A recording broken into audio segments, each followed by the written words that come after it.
চবা কতর খালাইনাই খাদমানি ফনুগৈ তিনি সেক্রেটারিয়েট অভিযান খালাইখা সেক্রেটারিয়েট মানে ন তামসিনাই অরনি মহাকরণ হনতা মহাকরণ অভিযান হলাইখা ইনকে চিফ সেক্রেটারিয়েট ন ডাইবিটেশন রইলাই রকমখা আনঅর্গানাইজ ওয়ার্কার কে অব ইরেগুলার আমহাইতা সামুং বর্ণ উ আউটসোর্সিং বিসিং তিতলাংজাখা কন্ট্রাকচুয়াল তিতলাংজাখা বা ও সামুং তাংনাই রকম ফানো উনক খুম বাগান হরনাই রকম ফানো ডেইলি সামুং তাंखे अ सामुं अनुयायी हाजिरा रां दै तंजानाय अबाहाय रगनो तैनाय कायसा भारत सरकारनि केरंनि बिसिंतै कम मानि न 18,000 बेतन रना नांगो ताई आमनो कार्यक्रम सरकारी सुविधा नांगो फियाबा त्रिपुरानि गोबां सामुं tlangले थांगो तांग्रेले तंगो किन्तु बरना सुविधा जायगा आबाद बागै बरनो कम से कम रेगुलार इंयारनो रां बेतन 18,000 खाय कम मानि न रनानि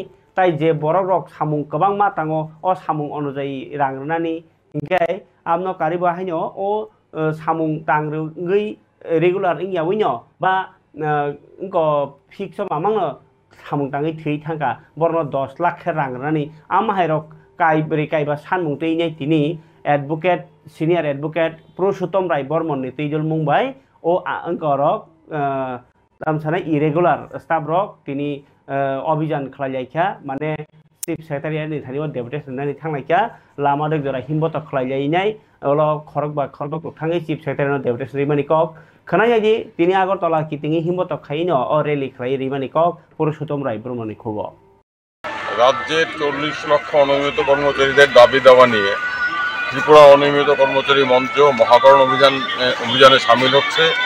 রাজ্যের মুখ্য সচিবের কাছে 40 লক্ষ অনিয়মিত কর্মী এবং আংশিক সময়ের কর্মীদের দাবি সনদ তুলে দেওয়ার জন্য।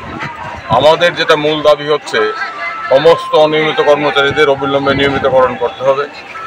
নিয়মিতকরণ সাপেক্ষে অনিয়মিত কর্মচারীদের সমকাজে সমবেতন দিতে হবে। যে সমস্ত আংশিক সময়ের কর্মী আছেন যাদের 10 বছর পূর্ণ করেছেন তাদেরকে অবিলম্বে অনিয়মিত কর্মীর স্বীকৃতি প্রদান করতে হবে।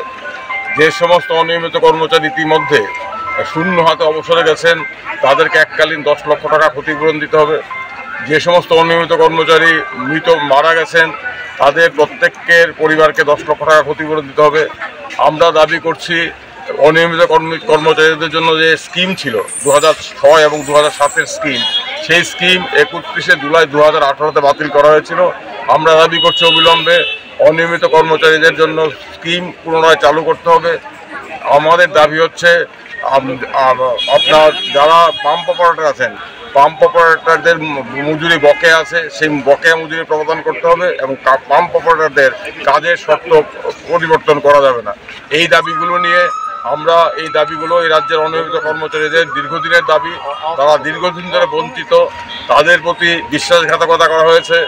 আমরা শুনেছিলাম 2017 নির্বাচনের পূর্বে ঘোষণা করা হয়েছিল যদি নির্বাচনে সরকার বদল হয় তাহলে নতুন সরকার এসে আগাম সমস্ত অনিয়মিত কর্মচারীকে নিয়মিত করবে।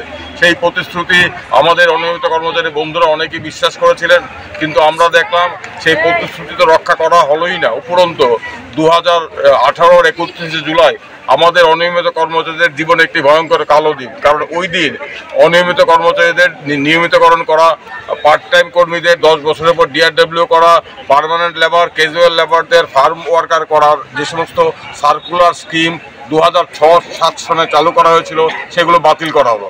বাতিল করে প্রদত্ত সার্কুলারে বলা হলো যে কিছুদিনের মধ্যে আরেকটি স্বচ্ছ স্কিম তারা রূপায়ণ করবেন। কিন্তু 2018-র পর 7 বছর কেটে গেল, এখন অবধি নতুন কোনো স্কিম গ্রহণ করা হয়নি। উপরন্তু গত 7-8 বছরে একজনও অনিয়মিত কর্মচারী স্থায়ী হননি, নিয়মিত হননি এবং আমাদের সরকারি দপ্তরগুলোতে হাজার হাজার শূন্যপদ খালি আছে। সেই সমস্ত শূন্য পদের দায়িত্ব পালন করছেন অনিয়মিত কর্মচারীরা সমকাজে সমবেতন থেকে বঞ্চিত হয়। অনিয়মিত কর্মচারীদের জীবনে নিরাপত্তা নেই, রিটায়ারমেন্টের পর পেনশন নেই, কিচ্ছু নেই। যারা অবসরে গেছেন তারা শূন্য হাতে গেছেন। ভারতবর্ষের ইতিহাসে এই ধরনের ঘটনা খুব কমই আছে যে 30 বছর 35 বছর ধরে অনিয়মিত অবস্থায় চাকরি করছেন, নিয়মিত করা হচ্ছে না। যদিও সুপ্রিম কোর্ট বলেছে অনিয়মিত কর্মচারীদের নিয়মিত করার জন্য স্কিম করতে হবে, কিন্তু আমাদের রাজ্য সরকার সেই নির্দেশ মানছে না। এই সমস্ত বিষয়গুলো নিয়েই আমরা ত্রিপুরা অনিয়মিত কর্মচারী মঞ্চ আজকে রাজ্য মুখ্য সচিবের কাছে ডেপুটেশন দেব। আমরা আশা করব অনিয়মিত কর্মচারীদের প্রতি সরকার দায়িত্ববান হবেন, তাদের যন্ত্রণা, তাদের বঞ্চনা জন্য তারা বঞ্চনা প্রতিকারের উদ্যোগ গ্রহণ করবেন। আমরা এই আশা নিয়েই মুখ্য সচিবের কাছে যাব। আমরা শুনব মুখ্য সচিব কী বলেন, এবং আমরা এটুকু বলতে পারি, যদি আমাদের এই আন্দোলন অনিয়মিত কর্মচারীদের দেওয়ালে পিঠ থেকে দেওয়া অবস্থা দেখেও সরকার সম্বিত না ফিরে, তাহলে আজকে শেষ নয়, আগামী দিনে আমরা আরও বড় আন্দোলন করব। আমরা শেষ দেখে ছাড়বো, কারণ আমাদের সামনে ভবিষ্যৎ অন্ধকার। এই ভবিষ্যৎকে আলোকময় করার দায়িত্ব আমাদেরকে গ্রহণ করতে হবে। 7-8 বছর ধরে আমরা কেঁদেছি, আমরা যন্ত্রণায় বিদ্ধ হয়েছি, কিন্তু আমাদের কথা কেউ শুনেনি। আমরা আশা করেছিলাম গত বিধানসভা নির্বাচনে অনিয়মিত বিধানসভার অধিবেশনে অনিয়মিত কর্মচারীদের বিষয়টা নিয়ে আলোচনা হবে। আমরা ত্রিপুরা অনিয়মিত কর্মচারী মঞ্চের তরফ থেকে এই রাজ্যের 60 জন বিধায়কের কাছে স্বনিবন্ধ লিখিত অনুরোধ করেছিলাম, রাজ্য বিধানসভায় আপনারা আমাদের সমস্যাটা তুলুন, সরকারকে বলুন সরকারের প্রতিশ্রুতি কোথায় গেল, 2017 সনে দেওয়া ডাল ভরা প্রতিশ্রুতি এখনো কেন পালিত হলো না, এই প্রশ্নগুলো সরকারের সামনে রাখুন। কিন্তু আমরা দেখলাম 60 জন বিধায়কের মধ্যে মাত্র একজন বিধায়ক এই পরে মুখ খুলেছেন, বাকিরা কোনো মুখ খুলেননি। আমরা এতে মর্মাহত হয়েছি। যাই হোক, আমরা আন্দোলনে নেমেছি।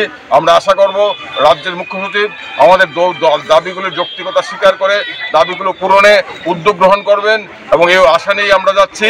যদি ভবিষ্যতে দেখি আমাদের দাবিগুলো পূরণ না হয়, তাহলে আগামী দিনে আমরা আরও বৃহত্তর আন্দোলন করব। এই ঘোষণা দেওয়ার জন্যই রাজ্যের সমস্ত প্রান্ত থেকে অনিয়মিত কর্মচারীরা নিজে